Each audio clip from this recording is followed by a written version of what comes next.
Tequila to the glory days at the stick. From who's got it better than us to brick by brick.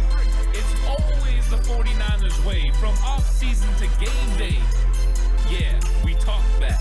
It's the 49ers Cutback.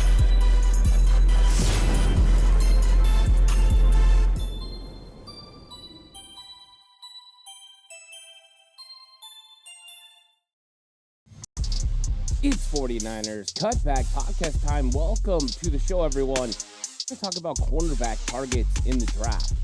And the 49ers have a need at cornerback. We know they've got some very good, talented players on the roster, and through free agency, they've added even more. But the 49ers need to target a cornerback, even though they have extensive depth, because it seems to be what you have to do in the NFL every single year now. It's just a seasonal thing. You bring in new players, you bring in new corners to compete.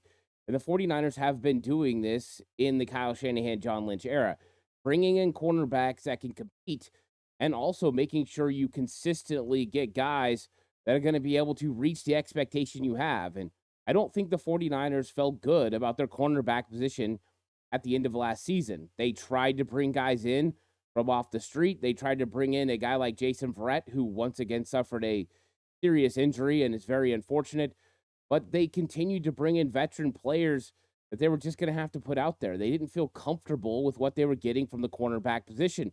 Well, they've continued that during this offseason. They've made sure they've brought in guys that can compete on the outside. Yammer Lenore has been so good as cornerback too, but on 70 to 75% of the snaps, he goes to nickel. And if that's still going to be the case, the 49ers have to find a guy who can consistently play opposite of Mooney Ward. Some will say Mooney Ward's not a number one corner. I'm not that guy. I think Charvarius Ward has done a very good job with his time with San Francisco. So the only question about number one corner is, are you going to sign Mooney Ward to a long-term extension? If you don't plan on paying a number one corner in Mooney Ward that much money, if you decide that you're going to go with Deommodore Lenoir, then you need to find the heir apparent. Now, I do think Deommodore Lenoir is going to be a great corner in this league. I don't know if he's going to be a premier number one corner like Charvarius Ward. But I think the 49ers got a good situation with their top two guys. The question marks have to be, what happens when you're in your nickel package? If you're going to play Deommodore Lenoir in the nickel, does that mean Ambry Thomas is coming in, or have you brought in players now play on the outside? I think this is one of those situations where need and best player available could meet for the San Francisco 49ers. And they have a lot of interesting players that could be available at 31, that could be available at 63. So this is going to be one of those fun conversations. We're going to get into all of those guys. We're also going to talk about who the 49ers brought in. I think that'll set the table for the players that we're going to talk about, of who these top guys are, who we expect to be available at 31, 63, and 94, and whether the 49ers are going to approach it there. Does it carry enough value? 49ers haven't drafted a corner above the third round. That was Ambry Thomas when they drafted him. So would they be willing to take a cornerback higher than that? I think they would, as long as they're able to get a guy they feel is going to be a number one corner in the future. Whether he can help them 2 years down the road when Charvarius Ward potentially moves on, or when you can't afford to pay Deommodore Lenoir, those are going to be key questions. But the 49ers definitely have to make some decisions. I think cornerback could be a place that they go ahead and address in this draft, and it could be a lot of fun. Please like and subscribe to the channel if you haven't already. Listening audio platform 49ers Cutback on Believe. Please give it a 5-star rating. And if you're going to bet with Bet Online. Bet Online is your number one source for all your summer sports this season. From MLB, golf, NBA, and NHL playoff stats. All the latest stats, news, and scores available to follow your favorite teams. Get the latest odds and lines, including the latest team matchups, player props, and odds on just about every sport out there. Head to the website today and use your mobile device to get in on the action. Bet Online, the game starts here. And so let's talk about who the 49ers have at cornerback. We talked about Mooney, we talked about Deommodore Lenoir, and we know who Ambry Thomas is. He's been inconsistent. Sometimes he's a player the 49ers are very high on, and then sometimes they replace him in the Super Bowl because they don't feel confident. So they went out and they signed Isaac Yedem to play on the outside as an outside corner. Does he have versatility to play nickel? Sure. But I think that signing more illustrates 49ers' willingness to continue to put Deommodore Lenoir at the nickel. I don't think that specific signing says Lenoir's going to play outside consistently. Now they brought in Rock Ya-Sin, and Rock Ya-Sin was a second-round pick in 2019, drafted just ahead of Deebo Samuel. So another talented player who has dealt with injuries over the last couple years. So the 49ers brought in two very, very good players that can play on the outside. Now, we'll see what Rock Ya-Sin ends up being if that knee is 100%. And if it is, he's a real competitor on the outside and could give the 49ers a huge lift. So the 49ers are hedging their bets on getting a guy that can play when Lenoir has to move inside. They're also finding some consistency on the outside. They've had inconsistency with some of their young players. Samuel Womack is still on this roster, but was inactive down the stretch at the end of the season. Darrell Luter Jr. didn't get a lot of playing time at corner in his rookie season. Once again, another fifth-round pick. The 49ers have consistently went with fifth-round pick corners over the last few years. Deommodore Lenoir, Sam Womack, Darrell Luter Jr., all fifth-round selections for the 49ers. Now they're bringing in guys that have a little bit more juice. Rock Ya-Sin, a former second-round pick. Isaac Yedem coming off a big year where he had 8 starts for the New Orleans Saints. So the 49ers got some guys now, depth-wise, at corner. These are one-year deals. These are stopgaps. Deommodore Lenoir is in a contract year. Travis Ward in a contract year. 49ers have decisions at the cornerback position. So they have brought in another guy in Chase Lucas. Those are your competitors this year. So to me, this roster and this depth chart doesn't scream we have it all figured out. It screams if we don't get the right corner at the right time, we can make this work. But if we can find a cornerback that we really like in this draft, let's go ahead and get him. So right off the bat, the best cornerback in this draft from what I've seen is Terrion Arnold from Alabama. I think that he is just fantastic, and I don't think the 49ers are going to have a chance to get him. I think he's going to go in the top 10 to top 15 picks, and I think the 49ers would love to get their hands on a guy like this. So I'm not going to spend a lot of time on him, even though I did a full breakdown, because I just don't think he's going to be available at 31. I think that there's going to be teams that are going to be very happy to put them in their defense. Same with Quinyon Mitchell out of Toledo. He has just jumped up the rankings especially since putting up his 4.3 time at the Combine.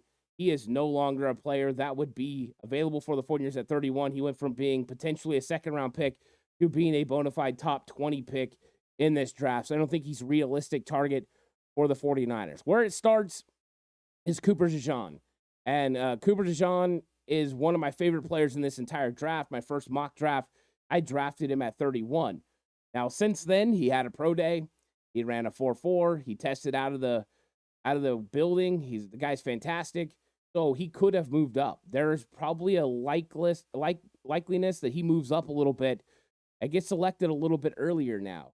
But I still think that Cooper DeJean could possibly fall to the 49ers. Question marks from some teams about where he fits.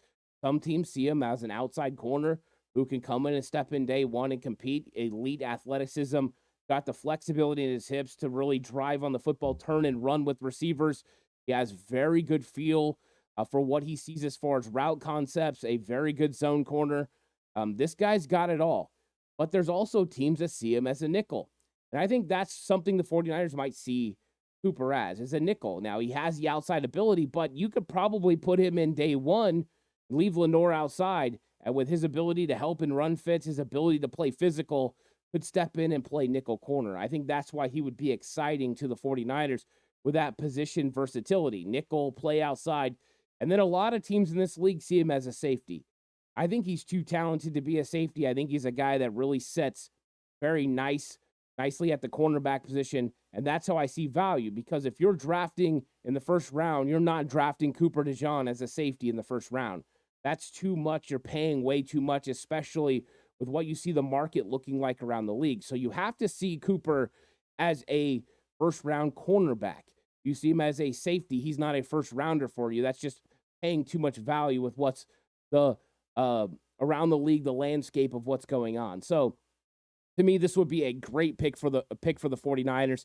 He has everything you're possibly looking for And he's a guy that fits well, with what 49ers like to do on defense. I mean, the dude is absolutely explosive.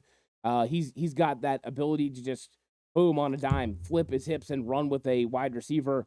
And the way he goes through the receiver's hands for the football, I liked it a lot. He was definitely one of my favorite watches in this entire draft. So I think that he's a guy that I like in the first round and could potentially be available at 31, even though likely I think he's a top 25 pick now. The other one, Kool-Aid McKinstry, and Kool-Aid is 5'11", 199 pounds, out of Alabama. And I like Kool-Aid. And the thing about Kool-Aid is he got a lot of work because Terrion Arnold was on the other side, and he is the number one corner in this draft, in my opinion. So you're getting Kool-Aid getting a lot of work. And Kool-Aid held up to the competition. Now, he had the Jones fracture in his foot. That's going to be a question mark. So maybe that's what makes him fall. I think he would have been a top 20 pick without the Jones fracture. Now he could be available for the 49ers at 31. But he's really long. He moves effortlessly, but it has very good explosiveness. He moves very well. He looks very fluid in his movements, very fluid hips, able to turn and run, keeps nice contact with the receiver, does a very good job with that. He has great eye discipline in zone.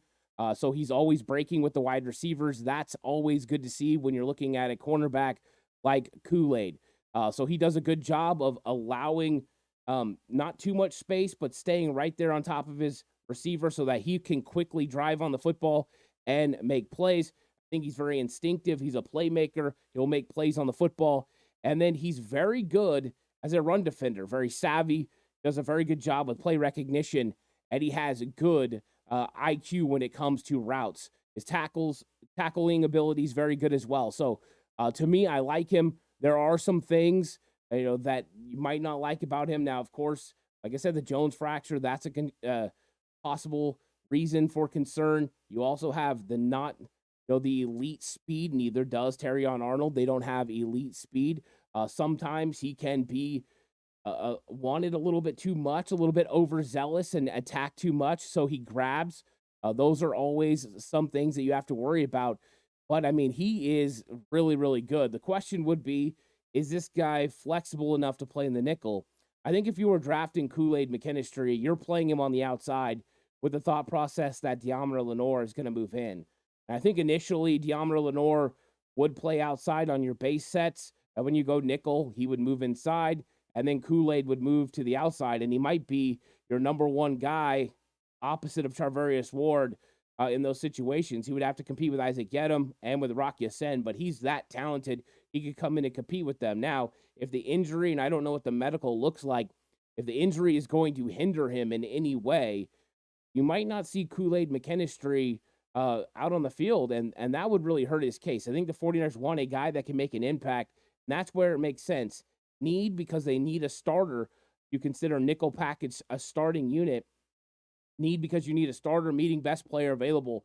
McKinstry at 31, but I don't see him, and I don't think the league sees him as a nickel corner. So he would have less flexibility than maybe a Cooper DeJean who could play both, and so that's something to remember when you're going. And of course, the top guys that I've talked about, I have first round grades on them.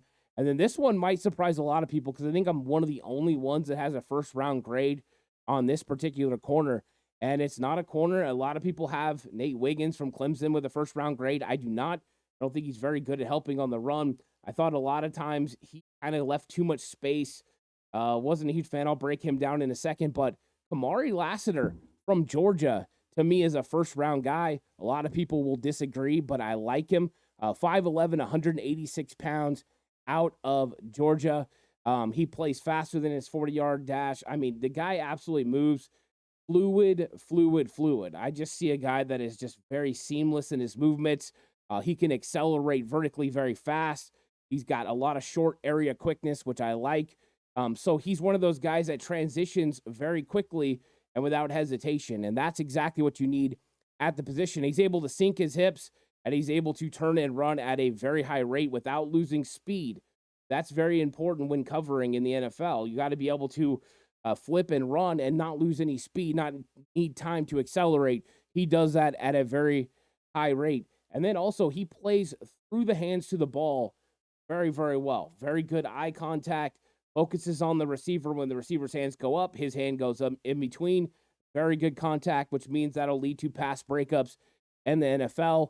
And then when he comes to run support, the guy explodes downhill and makes plays. He's a very willing tackler. That's what I like to see from a cornerback. I think Kamari Lassiter has versatility to play outside, to play inside in the nickel. I like him outside, but I think he could do both. I think your concerns are how light he is. He's not 190 pounds. He's under that, about 185. So I think that's one of the concerning parts. A lot of people concerned about his speed, but he did run a 4.5 40 at his pro day, which probably quieted a lot of the concerns. Some people see him as a second-round pick.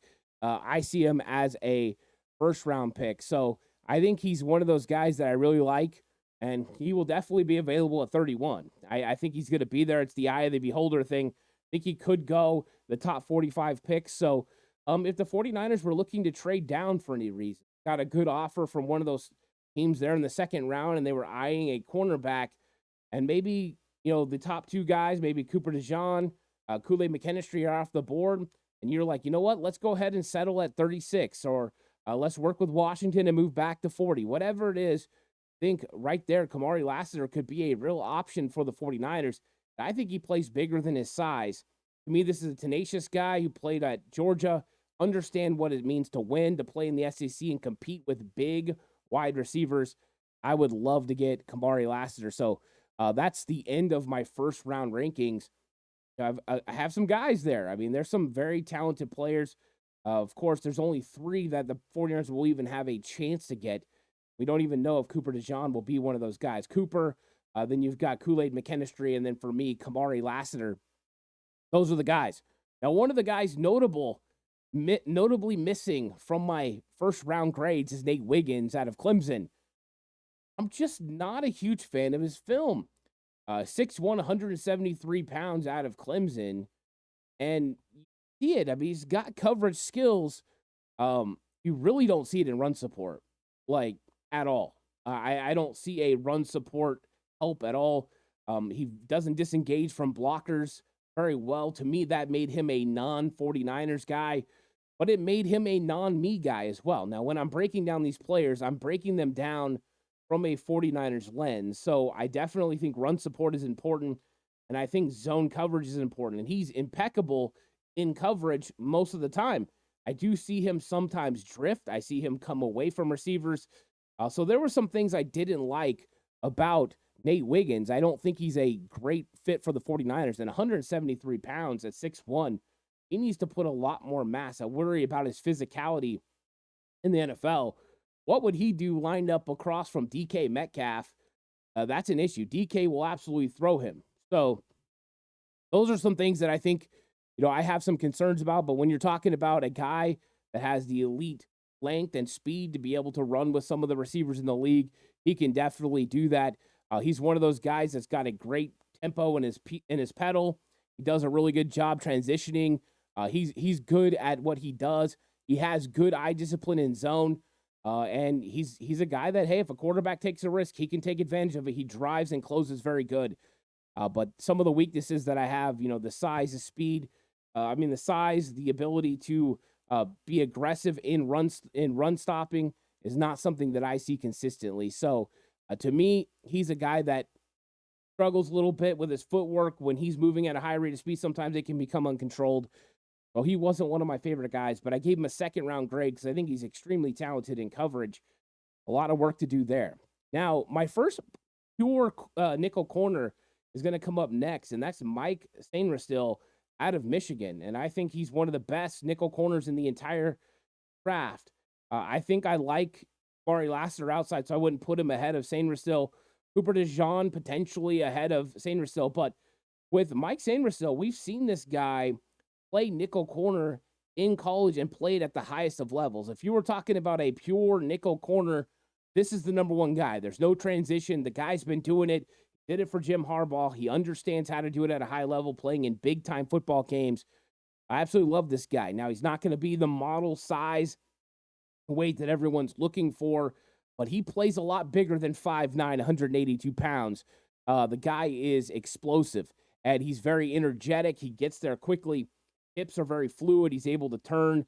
But what's very noticeable is the explosion in a multitude of ways. Explosion in run support, explosion as far as in tackling and hitting, and with flipping his hips and moving a very good flip of his hips with good fluidity on when he does that. He has great adaptability with his technique. He can play off man coverage. He can play zone. He fits very nice with the 49ers system. He's got a lot of intelligence. Reaction speed is very good. He will react to things happening. He's very competitive. He competes. He battles with wide receivers. He gets physical. He does a very good job of surging into tackles and making plays. He's one of those guys that can high point passes and knock things away. I think he's going to be an outstanding slot defender in the NFL. Mike Sainristil, probably my favorite nickel corner in this entire draft, even though I like Cooper DeJean so much. I think that, Mike Sainristil, if you're targeting just a nickel corner, you could probably wait until somewhere in the second round. A lot of people are going to have a third round grade on Mike Sainristil because he only plays nickel. Not me. The way that the NFL is trending and the way that the NFL is going with 70 to 75% of the snaps being in the nickel, I think the value for nickel corners has got to go up some. I think your value for a Sam Backer, for instance, is probably tanking, and your ranking and your need of a nickel corner is going up. So for me, a guy like Sainristil that does it at such a high level, I got a second round grade on him. This guy is fantastic. I'm not willing to go with what other people think. This is what I believe. The dude is an absolute beast. I think the question marks about Sainristil have to be his size and length and weight. But he's a football player, and so I don't care about size, length, and weight when it comes to being a football player. If Nate Wiggins would have been aggressive, been a guy that was going out there and making hits and making plays, I wouldn't have worried about his weight because he would have been playing like a real, football player, like a guy that goes out there and makes plays. Wiggins is, going ahead and doing it differently. So I like him. I think another question mark will be he'll be 24, but you don't worry about that, especially. Yeah, you might worry about him being in the first round, but second round, 4 years, he'll be 28. Potentially, you get one more contract out of him. Your team could completely change in that time. What you're worried about is the next 4 years. I think Sainristil would do a very good job for the 49ers. And nickel corners don't stop because Andrew Phillips is my next guy. And I don't know what other people are thinking about Andrew Phillips, but I got a second round grade on Andrew Phillips. This dude is absolutely fantastic. The same way I'm excited about Sainristil, I'm excited about Andrew Phillips. This guy is hyper explosive. He just finds his way to the football. He closes gaps quickly. The dude is very fun to watch. He's got great acceleration. It allows him to undercut crossing concepts. Love that about him. Once again, the fluid hip ability allows him to turn and run with receivers without losing any speed or having to get up to speed. I love that. Short areas, he's fantastic. He moves really quickly, can turn on a dime. He mirrors with receivers very well. Very instinctive, the same way Sainristil is. Great support defender, but playing nickel corner, he knows what his run defense is supposed to be. When he was playing outside, he did a very good job of setting the edge. Very good being a force defender. So I really like him. I think he's got a good angle IQ, which means he can cut people off. He does a very good job with that. He's very physical, the same way Sainristil is. He has the versatility to play the slot and outside. Now, I think he's more accustomed to play in the inside to me. Guy that makes a lot of sense for the 49ers. I think I've seen him mocked now to the 49ers at 63. I think that could be a real possibility. I think the 49ers have a potential, if they get through the first round and maybe they take an offensive lineman or another position, they don't address corner. But they could address corner in round 2, either trading up for a Mike Sainristil or at 63 going this direction with Andrew Phillips or even Mike Sainristil if he's still there. There's some that think he's going to be a third-round pick. In fact, both of these guys I've seen mocked consistently in the third round. I think they're second-round talent. So if you get to the third round and they're available, you got to run that in. If you're the 49ers at 94, if these guys make it out of the second round, it's time to start thinking about trading up and using one of your 3 fourth-round picks to go get one of these guys because they're that good. These guys could start day one with Deommodore Lenoir staying on the outside. Boy, would that change some things if the 49ers were able to plug and play one of these corners at nickel, leave Demo outside with Charvarius Ward, and then have Isaac Gedem and Rock Sin and Darrell Luter Jr. or whoever wins that last spot available as your depth. It could be fantastic. So another second round grade, Enos Registraw out of Missouri.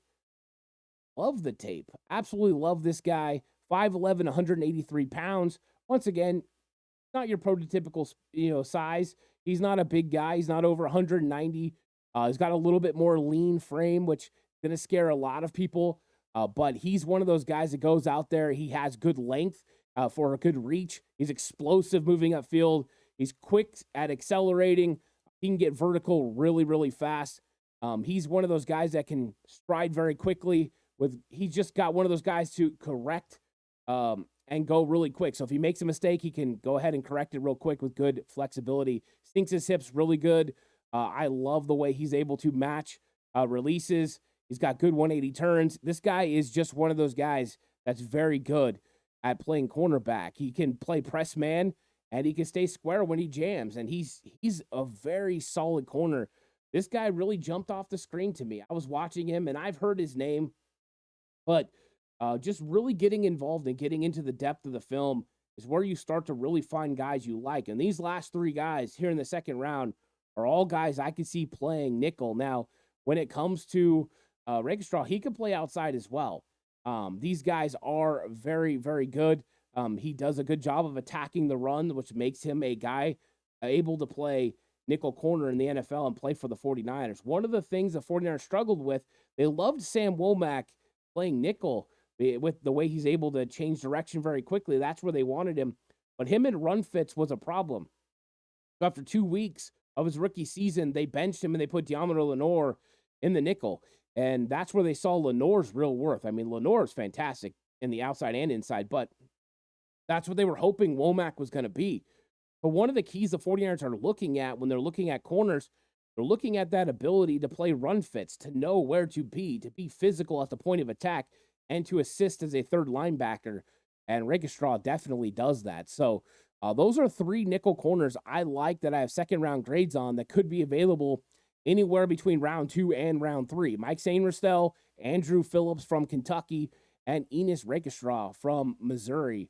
I like all those guys. Those guys are very talented. Of course, Sainristel and Andrew Phillips I like the most, but Registraw's pretty good too. Now let's get into my round 3 corners here. Max Melton, and I know he's a lot of people's favorites. They really like Max Melton. I like him too. 5'11", 187 pounds out of Rutgers. He's been moving up draft boards, and he might go in the second round. I see him as a third round guy, but he's very good. He's got good length. Going to be able to compete with wide receivers. He's very good as far as athleticism. He's very elite as far as recovery, speed. Got the good flexibility in his hips. He's got elite explosiveness that he can erase gaps. The problem was for me, I saw some of those gaps a lot where he's losing connection with the receiver in space. In the NFL is not a good thing. In college, you might have makeup speed. In the NFL, makeup speed is a little bit harder to get. Very aggressive in press man coverage. You got to like that. Does a very good job disrupting in releases. He's got good eye in zone at times. Sometimes it can go, but he's got good ball skills. He's able to get up and make interceptions, high point footballs. So I really liked him a lot. I think he's a talented player. I saw him more as a third round guy because of some of the weaknesses that he has. And he kind of doesn't have very good play strength. He doesn't play physical like some of the other guys we've talked about. To be able to have that good route leverage, that's something to be concerned about. And you got to be worried about some of the false steps, some of the bad technique with the footwork. I saw it on film. That made me a little bit worried. And then he has a Ambry Thomas problem where he falls for double moves a little bit. That is something that I'm worried about. And I'm also worried a little bit about his consistent tackling. He doesn't always tackle consistently, which is a struggle that I worry about. Another guy I like that could be playing nickel corner for the 49ers if they wait till 94 is Renardo Green, the cornerback from Florida State.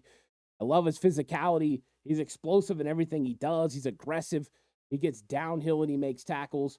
Renardo Green is very, very fun. He has great recovery speed. He has just everything you want to close gaps. He drives on the football. He's physical at the point of attack. He's great getting physical in the run game. I love the fact that he's able to, do the things that he does with exceptional processing of route combinations and then the reaction speed to be able to mirror the releases of the receiver are very good.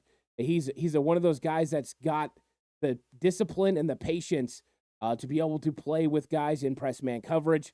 And then he's really good at getting off blocks and being able to make tackles. I like him a lot. Renardo Green, I watched a lot as a guy who watches Florida State a ton. He's a guy that I'm a huge fan of. I got a 3rd round grade on him. And I think he would be a solid option for the 49ers at nickel in the 3rd round if they, waited to address it then. Couple other guys, I won't go too deep in them, that I see the 49ers potentially being able to target. TJ Tampa, a lot of people are going to have him in the 2nd round. I don't see 2nd round film from TJ Tampa. I like the player. I think in the 3rd round, he would be good value. I think he's a guy that plays on the outside. He's got really long strides, good acceleration. He's got pretty good hip fluidity. I didn't see it like some of the other guys. Pretty good route IQ. He's a guy that likes to finish tackles with big hits. I like that. He does come downhill very hard and makes tackles. But, there's some things that I don't know about him. He's not really able to transition very well all the time in some of the route concepts that he does deal with. Sometimes he deals with struggling with comeback routes. That was something I noticed on film. And also sometimes he will be a little bit too aggressive and he'll get out of his framework when he's in press man coverage. He will overextend and trying to get after those guys in press man, and it'll cause a problem for him. So to me, I liked him. I didn't like him in the 2nd round. 3rd round, he'd make a lot of sense. And then the last guy I want to talk about in the 3rd round, this one is more of a recent one that I've kind of come up upon, is Kalen King out of Penn State, 5'11", 191 pounds. I liked him a lot, and I watched some film from 2023 and 2022, and in 2022, he played opposite of Joey Porter. Joey Porter got a lot of the attention, so people threw at Kalen King, but he was really great. He had 3 interceptions. He had 15 pass defenses in that year, and he really started getting people's attention for what he could do. Now, there's a lot of question marks about his average size, but what he doesn't have in size, he makes up with just great fluid athleticism. He's very good at getting the ball out of the air, superb ball skills, and he just doesn't stop. He's relentless. I like him a lot. He has great coverage mechanics. He has a lot of tenacity. To me, this is a guy that's flying under the radar. Came a 3rd round grade, and I think he would be a great selection at pick 94. And if he somehow made it to pick 124, the 49ers should run that card in. That'd be absolutely fantastic. So these are some of the top cornerbacks 49ers could be targeting in this upcoming draft. Of course, there's some guys that are going to be 4th round and below. We know the 49ers have struck on those guys before. I'm going to do another episode talking about players 49ers could get, those late round guys, maybe some sleepers. That'll be coming up very soon. So thank you guys all for joining me for this episode on cornerback targets in the NFL draft for the San Francisco 49ers. Let me know if I missed someone. Let me know what you think about my grades in the comment section down below. Lots more content coming your way pretty soon. Thank you guys so much for watching. This episode, of course, brought to you by Bet Online, where the game starts. I'll catch you guys on the next one. Until then, stay safe. And remember, the right way is always the 49ers way.